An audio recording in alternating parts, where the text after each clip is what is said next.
My wife said she needed a weekend away to clear her head. I replied, "Take all the time you need." She didn't notice my smile didn't reach my eyes. That should have been my first clue that Marta Halstead, advertising executive extraordinaire and my loving wife of 22 years, had already mentally checked out of our marriage. But I'm Nick Halstead, mid-level finance manager at Henderson & Associates, and apparently I'm slower on the uptake than I thought. "It's just a girls' weekend, honey," Marta said, folding her designer clothes into her expensive suitcase with the precision of a surgeon. "Victoria really needs the emotional support right now with her divorce finalization." Victoria, my wife's sister, the perpetually dramatic divorcee who treated men like disposable income and had the moral compass of a broken GPS. If Marta was going anywhere with Victoria, it wasn't to provide emotional support, it was to receive tactical advice on how to blow up a marriage. "Where are you ladies heading?" I asked, leaning against our bedroom doorframe with studied casualness. "The Berkshires, that little spa Victoria found online." Marta didn't look up from her packing. You know how she is about these wellness retreats.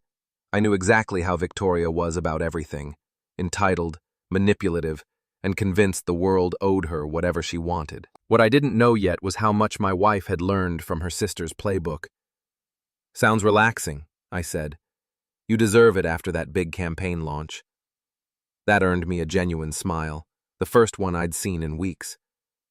"Thanks, Nick. I knew you'd understand." Oh, I understood plenty. I understood that my wife had been working late 3 nights a week for the past month. I understood that she'd started hitting the gym with renewed enthusiasm and had bought new lingerie that I'd never seen her wear. I understood that she'd been guarding her phone like state secrets and taking calls in the garage. What I didn't understand was why she thought I was stupid enough to believe the spa story. After Marta left for work that morning, I did something I'd never done in 22 years of marriage. I searched through her things, not proud of it, but desperate times and all that. In her nightstand drawer, tucked behind her reading glasses case, I found a hotel receipt. The Lakeside Manor, dated 2 weeks ago, the same night she'd claimed to be working late on the Morrison account. My hands shook as I photographed the receipt with my phone. The Lakeside Manor wasn't a budget motel. It was the kind of place you took someone you wanted to impress, or someone you were sleeping with. I sat on our bed, the bed where we'd made love, fought, reconciled, and planned our future, and felt 22 years of trust crumble like stale bread. But I'm not the type to confront without evidence. Finance managers don't survive by making emotional decisions. We gather data, analyze patterns, and present findings. So that's exactly what I planned to do. I started with Marta's laptop. She'd left it on the kitchen counter, password protected but not impossible to crack when you know someone's birthday, anniversary, and pet's name combinations. Her password turned out to be Amy Ross 2024, our kids' names, and the year Ross graduated college. The irony wasn't lost on me. Her email revealed nothing obvious, but her browser history told a different story. Searches for discreet hotels near Mills Lake, how to tell if your marriage is over, and most damning, Joel Dalton entrepreneur profile. Joel Dalton. I knew that name. 3 years ago, Henderson & Associates had been hired to audit Dalton's tech startup after some irregularities in their financial reporting. The guy was slick, charming, and had a reputation for cutting corners. He was also married with 2 kids and lived in a mansion on Mills Lake. The same Mills Lake where my wife was supposedly going for a spa weekend. I spent my lunch break researching Joel Dalton online, 42 years old, divorced as of 6 months ago, and according to his LinkedIn profile, recently relocated his business to our city. His company, Dalton Digital Solutions, specialized in marketing automation, exactly the kind of service Marta's agency would use. The pieces were falling into place with sickening clarity. That evening, I watched Marta pack with new eyes. Every carefully folded silk blouse, every pair of expensive underwear, every bottle of perfume was being selected for another man's appreciation. "You sure you packed enough?" I asked, noting the 3 different dresses for a supposed wellness retreat. "Victoria insists we dress for dinner, even at the spa," Marta replied smoothly.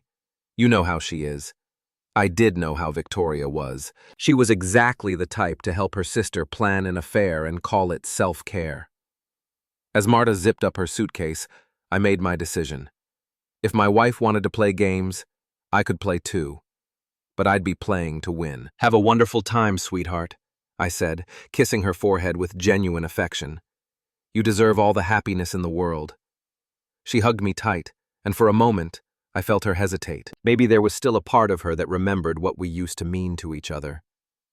"I love you, Nick," she whispered. "I love you too," I replied, and meant it. That's what made this hurt so much. After she left, I sat in my home office and opened my laptop. If Marta thought she could outsmart a man who'd spent 20 years analyzing financial fraud, she was about to learn otherwise. I activated the Find My iPhone feature on our shared family account, something we'd set up years ago for safety reasons. Marta's phone showed up as a little blue dot, currently located at our house, but I knew she'd take it with her tomorrow. Then I did something I'd learned from a security seminar at work.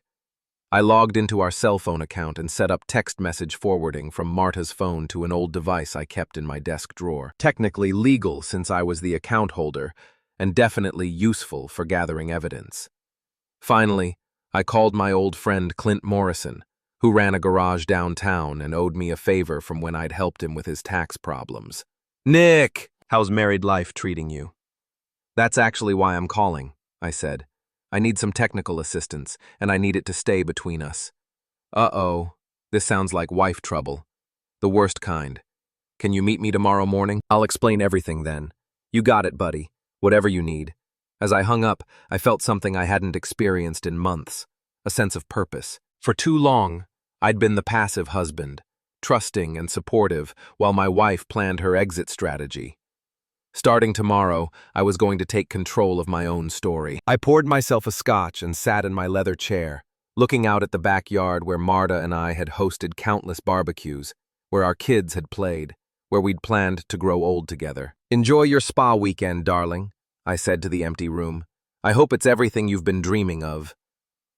The next morning, I met Clint at his garage at 7 a.m., before Marta was even awake. Clint Morrison looked exactly like what Central Casting would order for loyal best friend.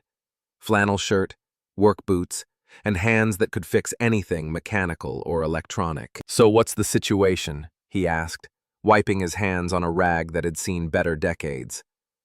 "I think my wife is having an affair," I said. No point in sugarcoating it. Clint's expression darkened. "Marta? Seriously? Man, I'm sorry. What do you need?" "Information, evidence, and maybe a little creative problem-solving." I explained about the hotel receipt, the browser history, and Joel Dalton. Clint listened without interruption, occasionally nodding or shaking his head. "So she's supposed to leave today for this fake spa trip?" he asked. "This afternoon. I'm thinking we install some kind of tracking device in her car. Nothing illegal, just something that'll tell me where she really goes." Clint grinned. "Buddy, you're thinking too complicated. These days, everything's digital." He led me to his computer and pulled up a website I'd never seen before. "See, modern cars are basically computers on wheels. Your wife drives a 2022 BMW, right? That thing's got more connectivity than most people's houses. We don't need to install anything. We just need to access what's already there. Is that legal? You're married. Your name's on the car registration, and you're not planning to commit any crimes with the information. Plus, BMW's own app lets you track your vehicle for theft recovery. We're just being proactive about theft recovery." Within 20 minutes, Clint had downloaded the BMW app on my phone and walked me through accessing the car's GPS data, remote camera system, and even the internal microphone that was supposed to be for hands-free calling. "This is incredible," I said, watching Marta's BMW appear as a blue dot on my phone screen, currently parked in our driveway. "Technology, my friend. It's made cheating a lot harder and catching cheaters a lot easier." We spent another hour going over the features. I could see where the car was at any time, listen to conversations inside the vehicle, and even access the backup camera remotely. It felt like something out of a spy movie. "Now remember," Clint said as we finished up, "this is just for gathering information. Don't do anything stupid with what you learn." Define stupid.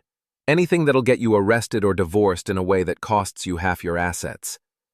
Good point. I needed to be smart about this. I got home just as Marta was having her morning coffee and scrolling through her phone with unusual intensity. "Morning, beautiful," I said, kissing the top of her head. "Ready for your relaxing weekend?" "Almost," she said, not looking up from her phone. "Victoria's running a little late, so we're not leaving until this afternoon." I checked my own phone. The text message forwarding was already working. I could see that Marta had received 3 messages in the past hour, all from a contact labeled VD in her phone. Victoria Dalton? Or had my wife already changed Joel's last name in her contacts? The messages were brief, but telling. "Can't wait to see you. Picked up wine and those chocolates you like. This weekend is going to be perfect." Victoria had never bought chocolates for anyone in her life. The woman considered sugar a personal enemy. "Everything okay?" Marta asked, noticing me staring at my phone. "Just work stuff," I lied smoothly. "Henderson wants me to review the Patterson account over the weekend." "On your weekend off? That's not fair." The concern in her voice almost broke my heart. She could still care about my well-being while planning to betray me. People are complicated creatures. "It's fine," I said. "Gives me something to do while you're getting pampered." Marta left at 2 p.m., her BMW loaded with enough luggage for a week-long cruise. I watched from our living room window as she backed out of the driveway, then immediately opened the tracking app on my phone. For the first hour, everything looked normal. The blue dot moved through our neighborhood, then onto the highway heading toward the Berkshires. Maybe I was wrong. Maybe this really was just a spa weekend with Victoria. Then the car stopped. Not at a spa, not at a hotel, but at a residential address on Mills Lake Road. I cross-referenced the address online. The property belonged to Joel Dalton. My wife had lied to me, was currently parked at another man's house, and thought I was too stupid to figure it out. She was wrong about that last part. I activated the car's internal microphone and put in my earbuds. The audio quality wasn't perfect, but it was good enough to hear voices. "So beautiful here," Marta was saying. "The lake view is incredible." "Wait until you see the sunset from the bedroom," a man's voice replied. Joel Dalton, presumably. "I had the whole place redecorated after the divorce." "It's perfect," Marta said. "And Nick has no idea? Relax, baby. Your husband thinks you're at a spa with your sister. Victoria's got your alibi covered if anyone asks." "Baby." He called my wife baby. I sat in my home office, listening to my wife of 22 years plan her romantic weekend with another man, and felt something cold and hard crystallize in my chest. Not just anger, something more focused and dangerous. "I brought that red wine you like," Joel continued. "And I thought we could start with dinner on the deck, then maybe a moonlight swim." "Skinny dipping?" Marta giggled like a teenager.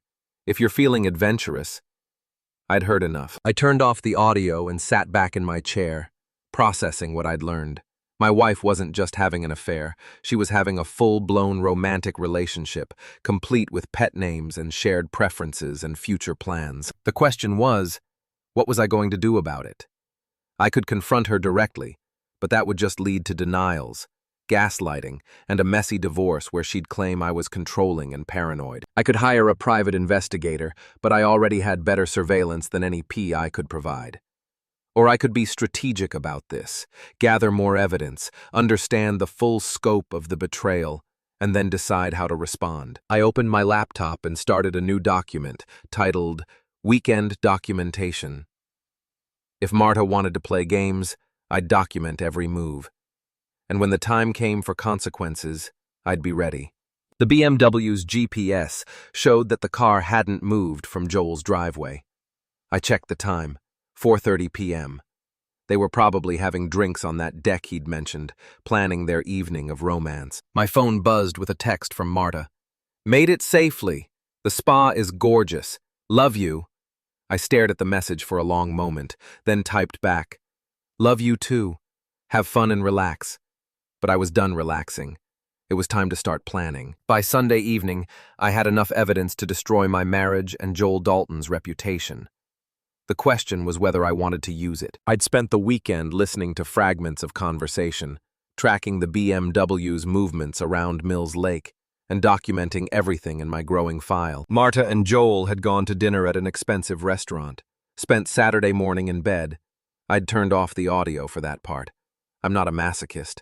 And taken a romantic boat ride on the lake. They'd also spent a considerable amount of time planning their future together. I hate lying to Nick, Marta had said during one conversation I'd recorded.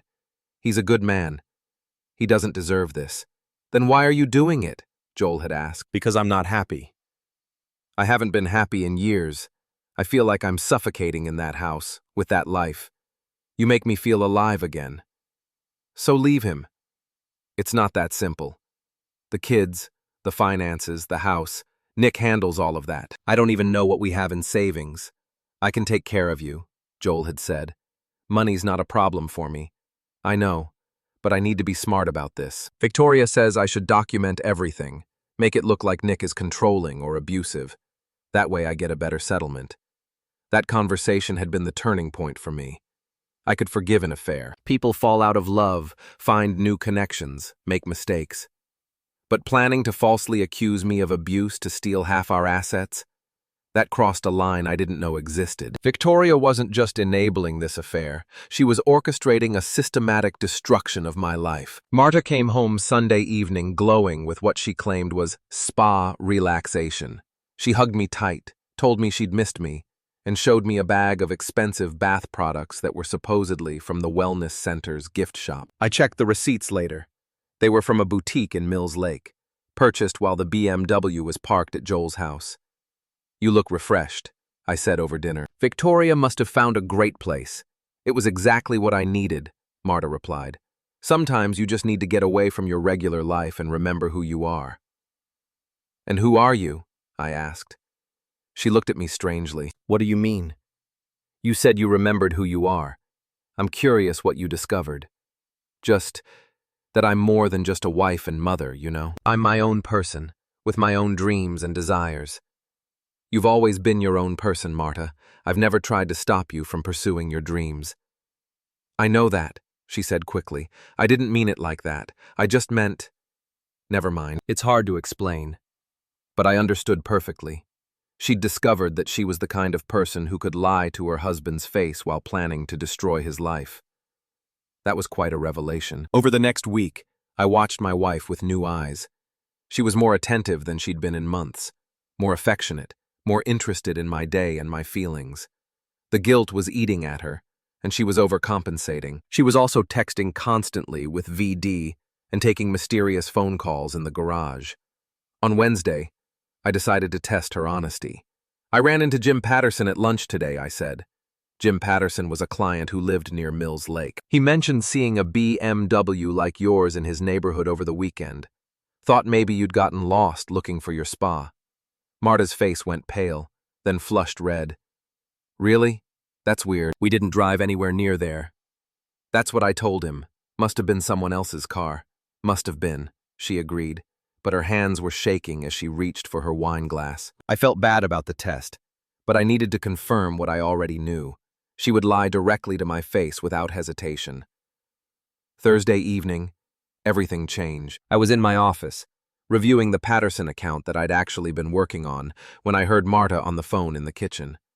She was talking quietly, but our house had thin walls and I had good hearing. No, Victoria, I can't just leave him without a plan, she was saying.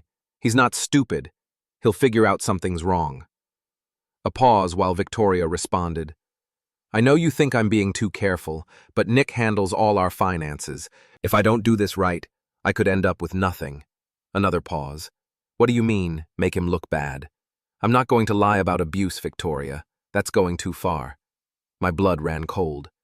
Victoria was pushing her to make false accusations. Okay, I'll think about it. But I need more time to figure out the financial situation first. When she hung up, I sat in my office chair, staring at my computer screen without seeing it. My wife was planning to leave me, potentially with false abuse allegations, and her sister was coaching her through the process. I'd been thinking about this all wrong. I'd been focused on the affair, on Joel Dalton, on the betrayal of our marriage vows. But the real threat wasn't to my marriage.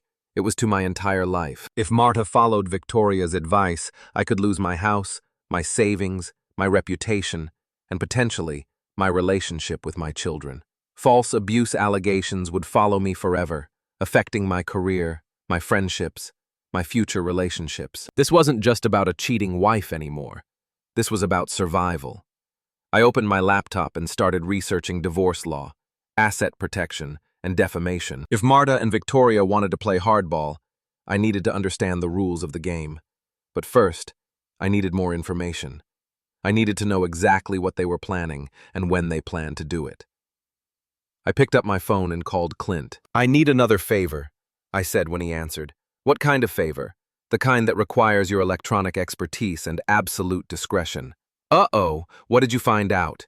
"More than I wanted to know." "Can you meet me tomorrow morning?" "You got it, buddy. Same time, same place." As I hung up, I felt that cold, hard feeling in my chest expand. Marta thought she was playing chess while I was playing checkers. She was about to learn that I'd been playing poker all along. Friday morning at Clint's garage, I laid out everything I'd discovered. The affair, the lies, Victoria's coaching, and the potential for false accusations. Clint listened without interruption, his expression growing darker with each revelation. "Jesus, Nick, this is worse than just cheating. They're planning to destroy your life. That's why I need more information. I need to know who else is involved and what their timeline is." "What are you thinking?" I pulled out my phone and showed him the text messages I'd been intercepting. Marta's been texting with Joel constantly, but also with Victoria and someone labeled H in her contacts. I think it's Heather Morrison, her best friend from work. "The blonde one who always looked at you like you were something stuck to her shoe?" "That's the one. If Heather's involved, this conspiracy is bigger than just family." Clint cracked his knuckles. "Okay, let's see what we can find out." We spent the morning expanding our surveillance capabilities. Clint showed me how to access Marta's cloud backup, which automatically saved her photos, messages, and documents. We also set up monitoring on our home Wi-Fi network, so I could see what websites she visited and what apps she used. "This feels like I'm becoming a stalker," I said, watching data stream across Clint's computer screen. "You're protecting yourself from people who are planning to commit fraud and potentially file false police reports," Clint corrected. "There's a difference." The cloud backup was a gold mine. Marta had been careless about deleting messages, and her photo library told the story of a months-long affair. Pictures of Joel, pictures of herself in lingerie I'd never seen, pictures of romantic dinners and hotel rooms. But the real revelation was in a group chat between Marta, Victoria, and Heather, titled Girl Power. The messages went back 3 months and laid out their entire strategy. Victoria: "You deserve to be happy. Nick's a nice guy, but he's boring. You need passion in your life." Heather: "Agreed. And Joel's loaded. You could have the life you've always wanted." Marta: "But what about the kids and the house? I can't just walk away from everything." Victoria: "You don't have to walk away. You make Nick walk away. Document everything that could look controlling or abusive. Build a case." Heather: "Exactly. My cousin went through this with her ex. She got the house, half his 401k, and alimony. He was so scared of the abuse allegations that he didn't even fight it." Marta: "I don't know if I can do that. Nick's never laid a hand on me." Victoria: "Abuse isn't just physical. Emotional abuse, financial control, isolation from friends. There are lots of ways to frame it." Heather: "And once you file the restraining order, he has to move out. Then you and Joel can take your time figuring out the next steps." I read through months of these messages, watching my wife's moral compass slowly deteriorate under the influence of her sister and best friend. They'd turned leaving an unhappy marriage into a criminal conspiracy. "This is premeditation," Clint said, reading over my shoulder. "They're planning to commit perjury and fraud, and they think I'm too passive to fight back." "Are you?" I looked at my friend, this loyal man who'd dropped everything to help me expose my wife's betrayal, and felt something shift inside me. "No," I said. "I'm not." We spent the rest of the morning documenting everything. Screenshots of messages, copies of photos, GPS data showing Marta's real whereabouts during her supposed work trips. By noon, I had enough evidence to prove adultery, conspiracy, and intent to commit fraud. "So what's your plan?" Clint asked as we finished up. "I'm going to give them exactly what they're planning to give me, which is public humiliation and financial ruin." That afternoon, I did something I'd never done before. I called in sick to work and spent the day researching my enemies. Heather Morrison worked at the same advertising agency as Marta, in the accounts department. She was divorced, had 2 kids, and according to her social media, spent most of her free time at expensive restaurants and exclusive clubs. Her salary couldn't support that lifestyle, which meant she was either in debt or had other sources of income. A little more digging revealed that Heather had been skimming money from client accounts for years, using a sophisticated system of fake vendors and inflated expenses. She'd been careful, but not careful enough to fool someone who audited financial records for a living. Victoria was easier to research because she never shut up about her life on social media. Her divorce settlement had been substantial, but she'd been burning through it at an alarming rate.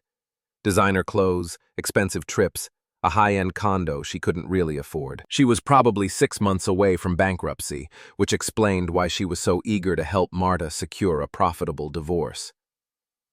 Joel Dalton was the most interesting case. His company was successful, but his personal finances were a mess. The divorce had cost him half his assets, and he'd been making some questionable business decisions. His company's stock price had dropped 30% in the past year, and there were rumors of SEC investigations into his accounting practices. These people weren't masterminds. They were desperate amateurs who thought they could outsmart someone who made his living analyzing financial fraud. They were wrong. By evening, I had a plan, not just for exposing the affair, but for systematically destroying the lives of everyone who'd participated in the conspiracy to destroy mine. When Marta came home from work, I was in the kitchen making dinner like nothing had changed. "You're home early," she said, kissing my cheek. "Finished the Patterson account ahead of schedule." I lied smoothly. "Thought I'd surprise you with your favorite pasta." "That's sweet," she said, but she seemed distracted. Her phone had been buzzing constantly since she walked in. "Everything okay at work?" "Just some drama with the Morrison account. Heather's having issues with the client." I knew exactly what issues Heather was having. I'd spent the afternoon sending anonymous tips to her biggest clients about irregularities in their billing. By Monday, she'd be too busy dealing with angry customers and potential audits to coach my wife through a fraudulent divorce. "That's too bad," I said. "Heather always seems so competent." "She is, usually. This is just bad timing." Over dinner, Marta's phone continued buzzing. I could see the stress building in her face as she tried to ignore it while maintaining normal conversation with me. Finally, she excused herself to take a call in the garage. I activated the BMW's microphone and listened in. "Victoria, I can't talk long. Nick's right inside. This is important. Heather's in trouble at work. Some clients are asking questions about their accounts." "What kind of questions?" "The kind that could lead to an investigation. If they dig deep enough, they might find irregularities." "Oh God, do you think it's connected to us somehow?" "I don't know, but we need to move up our timeline. You need to file for divorce before this gets worse. I'm not ready. I haven't figured out the financial situation yet." "Then figure it out fast. If Heather goes down, she might drag all of us with her." I smiled grimly as I listened to panic creep into their voices. They had no idea that their carefully planned conspiracy was about to collapse, and that I was the one pulling the strings. When Marta came back inside, she looked pale and shaken. "Everything okay?" I asked with genuine concern. "Just work stress," she said. "I think I'm going to go to bed early." "Good idea. You've been pushing yourself too hard lately." She hugged me tight before going upstairs, and I could feel her trembling slightly. "I love you, Nick," she whispered. "I love you too," I replied, and meant it. Even now, even knowing what she was planning, I still loved the woman she used to be. But love wasn't going to save her from the consequences of her choices. After she went to bed, I sat in my office and opened my laptop. Phase 1 of my plan was already in motion. Heather would be neutralized by Monday, which would eliminate Marta's primary advisor and source of encouragement. Phase 2 would target Victoria's finances and social standing. Phase 3 would expose Joel Dalton's business practices and personal conduct. And Phase 4, Phase 4 would be the grand finale that brought everything together. I opened a new document and started typing. If my wife wanted to document evidence for a divorce case, I'd give her something worth documenting. But it wouldn't be the evidence she was expecting. Monday morning brought the first sign that my plan was working. Marta left for work in a rush, her phone already ringing before she got to her car. I waited until she was gone, then called Henderson and Associates and told them I needed to work from home for a few days to handle a family emergency. Not technically a lie. This was definitely an emergency. And it was definitely about family. By 10 a.m., I had confirmation that Heather Morrison was having the worst day of her professional life. 3 of her biggest clients had called emergency meetings to discuss billing discrepancies that I'd carefully highlighted in my anonymous tips. The agency's partners were asking questions, and according to the office gossip that Clint's girlfriend Sarah had picked up, Sarah worked in the building's coffee shop. Heather had been seen crying in the bathroom. Phase 1. Complete. Phase 2 required a more delicate touch. Victoria's weakness wasn't professional, it was social. Her entire identity was built around being seen as successful, sophisticated, and superior to everyone around her. She needed to be the envy of her social circle, which meant she was vulnerable to public embarrassment. I'd spent Sunday evening creating fake social media accounts and carefully crafting posts that would destroy Victoria's reputation among her wealthy friends. Photos of her with married men, taken from her own social media but cropped and edited to look compromising. Fake reviews of restaurants claiming she'd caused scenes and refused to pay bills, and anonymous tips to her exclusive country club about her mounting debts and increasingly erratic behavior. The beauty of social media destruction is that it spreads like wildfire and is almost impossible to stop once it starts. By Monday afternoon, Victoria was getting calls from confused friends asking about rumors they'd heard. By Tuesday, she'd be too busy trying to salvage her social standing to focus on coaching Marta. Phase 3 was the most complex, because it involved actual business fraud, not just reputation management. Joel Dalton's company had been cutting corners for years, and I'd spent considerable time documenting SEC violations, tax irregularities, and questionable accounting practices. But I needed to be careful about how I exposed this information. I couldn't risk being traced back to the revelations. The solution came from an unexpected source: Joel himself. Tuesday evening, while monitoring Marta's text messages, I intercepted a conversation that made my blood boil. Joel: can't wait to see you Thursday. I have a surprise. Marta: what kind of surprise?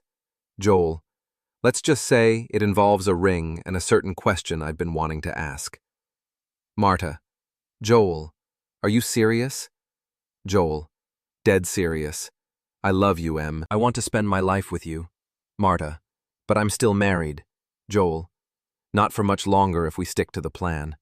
My wife was planning to accept a marriage proposal from her lover while still married to me. The betrayal was complete. But Joel's eagerness to propose gave me the perfect opportunity to destroy him. I called the tip line for the SEC and provided detailed information about Dalton Digital Solutions' financial irregularities, including specific dates, account numbers, and documentation that I'd gathered from public records and business filings. I also called the IRS fraud hotline and reported suspicious tax practices. Then I did something that felt particularly satisfying. I called Joel's ex-wife. Mrs. Dalton, my name is Nick Halstead. I think we need to talk about your ex-husband. Jennifer Dalton was surprisingly receptive to my call. Apparently, Joel had been behind on his alimony payments, and she'd been considering legal action. What kind of information do you have? She asked. The kind that proves he's been hiding assets and underreporting income to avoid paying you what you're owed. We met Wednesday afternoon at a coffee shop downtown. Jennifer Dalton was an attractive woman in her early 40s, with the kind of quiet strength that comes from surviving a bad marriage. She listened without interruption as I explained about the affair and the financial evidence I'd gathered. I'm not trying to hurt your ex-wife, she said when I finished. But Joel destroyed our marriage and tried to cheat me out of my settlement. If he's doing the same thing to another family, he needs to be stopped. I agree completely. Jennifer had her own evidence of Joel's financial misconduct, and together we had enough documentation to bury him in legal problems for years. She agreed to file complaints with the appropriate authorities and to pursue aggressive collection of her back alimony. By Thursday morning, Joel Dalton was dealing with SEC investigators, IRS auditors, and a very angry ex-wife with a team of lawyers. His romantic proposal to my wife would have to wait. But the real masterstroke was still to come. Thursday evening, Marta came home looking haggard and stressed. Her support network was crumbling around her, and she didn't understand why. "Bad day?" I asked with genuine sympathy. "The worst," she said, collapsing onto the couch. "Heather's been suspended pending an investigation into client accounts. Victoria's having some kind of social media crisis and won't stop calling me to complain. And Joel's dealing with some business problems." "I'm sorry to hear that," I said. "Is there anything I can do to help?" She looked at me with something like guilt in her eyes. "You're so good to me, Nick. I don't deserve you." "Hey," I said, sitting beside her and taking her hand. "We've been married 22 years. We're a team. Whatever problems you're facing, we'll face them together." She started crying then, deep sobs that shook her whole body. I held her while she cried, stroking her hair and murmuring comfort, and felt my own heart breaking for what we'd lost. "I've made such a mess of everything," she whispered. "Nothing so broken it can't be fixed," I lied. That night, after Marta fell asleep, I sat in my office and prepared for the final phase of my plan. Everything was in place. Heather was neutralized, Victoria was distracted, and Joel was fighting for his financial life. Now it was time for the grand finale. I opened my laptop and began typing an email that would change everything. "Dear Ross and Amelia, I need to tell you something important about your mother and our marriage. I wish I could do this in person, but circumstances require that you hear this from me directly before you hear it from anyone else. Your mother has been having an affair." Friday morning, I sent the email to our children. Ross was in his senior year at State University, and Amelia was a sophomore at a liberal arts college in Vermont. They deserved to hear the truth from me before Marta's version of events poisoned their understanding of what was happening to our family. I kept the email factual and unemotional. I explained about the affair, the conspiracy to make false accusations against me, and the evidence I'd gathered. I told them I loved them both, and that nothing about this situation was their fault. Then I sent a similar email to my parents, my siblings, and our closest friends. I wasn't going to let Marta control the narrative. By noon, my phone was ringing constantly. My brother called to offer support and a place to stay. My best friend from college called to express his shock and anger. My mother called to cry and ask what she could do to help. But the most important call came from Ross. "Dad, I just read your email. Is this really happening?" "I'm afraid so, son. I can't believe Mom would do this. And Aunt Victoria, God, I always knew she was toxic, but this is beyond anything I imagined. I'm sorry you have to know about this, Ross. I tried to handle it privately, but..." "No, Dad, you did the right thing. We needed to know. Amelia and I are driving home this weekend. We want to be there for you. You don't have to do that. I know you both have classes and... Family comes first. We'll be there Saturday morning." After I hung up, I felt something I hadn't experienced in months. Hope. Whatever happened with Marta, I wouldn't lose my children. Marta came home that evening to find me sitting in the living room with a scotch and a manila folder full of printed documents. "Nick, what's wrong? You look like a man who's discovered his wife is planning to destroy his life." The color drained from her face. "What are you talking about?" I opened the folder and pulled out the first document, a printout of her text messages with Joel from their first weekend together. "Sit down, Marta. We need to talk." She sat across from me, her hands shaking as I laid out evidence like cards in a poker game. Photos from her phone, GPS data from her car, screenshots of the Girl Power group chat, financial records showing Joel's hidden assets and Heather's embezzlement. How long have you known?" "Since your first spa weekend. Did you really think I was stupid enough to believe that story?" "Nick, I can explain." "No," I said firmly. "You can listen. For 22 years I've listened to you. Now it's your turn." I told her everything I'd discovered and everything I'd done in response. The surveillance, the investigation, the systematic destruction of her co-conspirators' lives. Heather's been fired and is facing criminal charges for embezzlement. Victoria's been blackballed from every social organization in the city and is probably going to lose her condo. Joel's company is under federal investigation. His ex-wife is seizing his assets, and he's looking at potential prison time for tax evasion. Marta stared at me in horror. "You did all of that?" "I protected myself from people who were planning to commit fraud and perjury. Everything I did was legal and justified. But Joel, he never did anything to you. He was sleeping with my wife and planning to help her steal half my assets through false accusations. That's something." She was crying now, but I felt no sympathy. These were the consequences of her choices. "What do you want?" she asked. "I want you to pack a bag and leave. Tonight. Go to Victoria's, go to Joel's, go to a hotel, I don't care where, but you're not spending another night in this house." "Nick, please. Can't we work this out? I made a mistake, but you made a series of calculated decisions over several months. You planned to falsely accuse me of abuse. You conspired with your sister and your friend to commit fraud. This wasn't a mistake, it was a criminal conspiracy. I never would have gone through with the abuse allegations. I was scared and confused, and you discussed specific strategies for framing me. You researched how other women had successfully destroyed their husbands' lives. You were absolutely going to go through with it. She had no answer for that because we both knew it was true. Our children know everything," I continued. "They're coming home this weekend to support me through the divorce. My family knows, our friends know, and by Monday, everyone at your office will know why Heather was really fired, and why you're suddenly a single woman. You've destroyed my entire life." "No, Marta. You destroyed your life. I just made sure you couldn't destroy mine in the process." She packed a bag with shaking hands while I watched from the doorway. 22 years of marriage, and it ended with her throwing clothes into a suitcase while crying. "I did love you," she said, as she prepared to leave. "That was real, even if everything else wasn't." "I know," I replied. "That's what makes this so tragic." After she left, I poured another scotch and sat in my living room, looking at the photos on the mantel. Our wedding day, the kids' graduations, family vacations, anniversary celebrations, a whole life together, reduced to evidence in a divorce file. My phone buzzed with a text from an unknown number. "This isn't over. You've made powerful enemies." I recognized the writing style. Victoria, texting from a new phone since her social media accounts had been suspended. I typed back, "Bring it on. I've got nothing left to lose and everything to gain." But that wasn't quite true. I still had my children, my integrity, and my self-respect. And now, I had something else.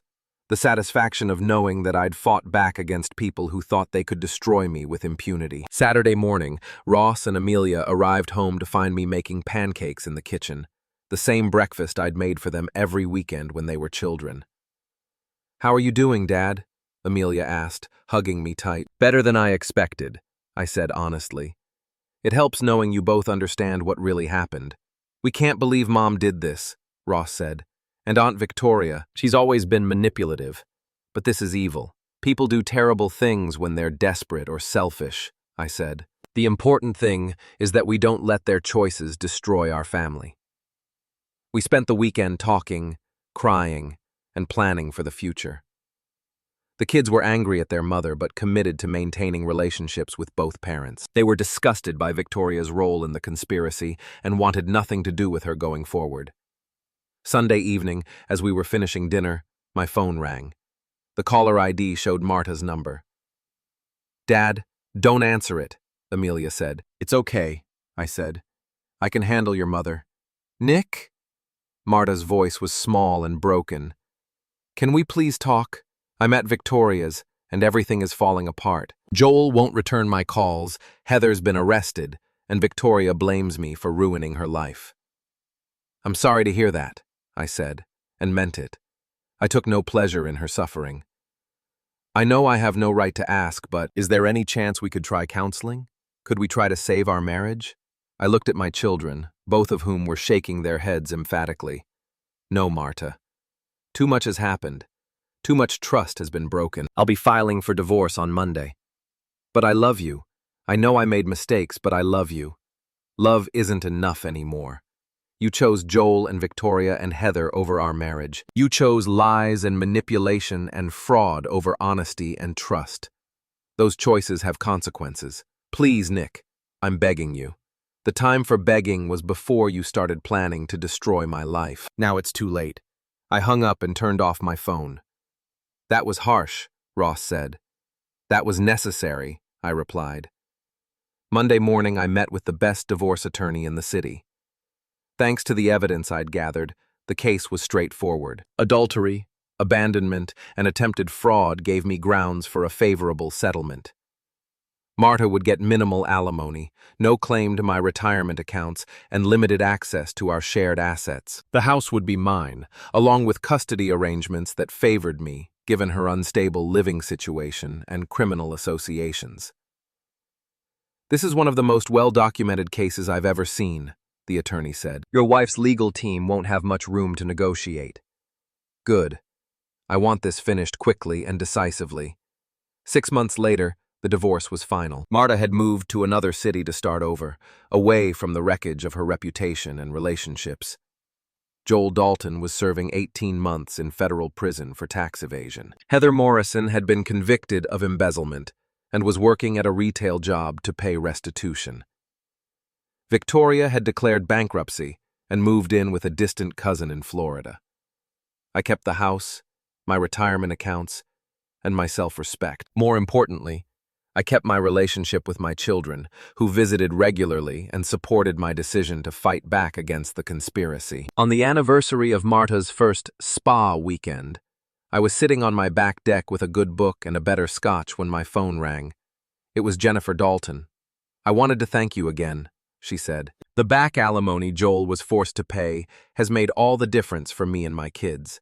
I'm glad something good came out of this mess. Are you doing okay? I know this has been hard on you too. I'm doing better than I expected. Turns out I'm stronger than I thought. Would you like to have dinner sometime? As friends, I mean. I think we both understand what it's like to rebuild after betrayal.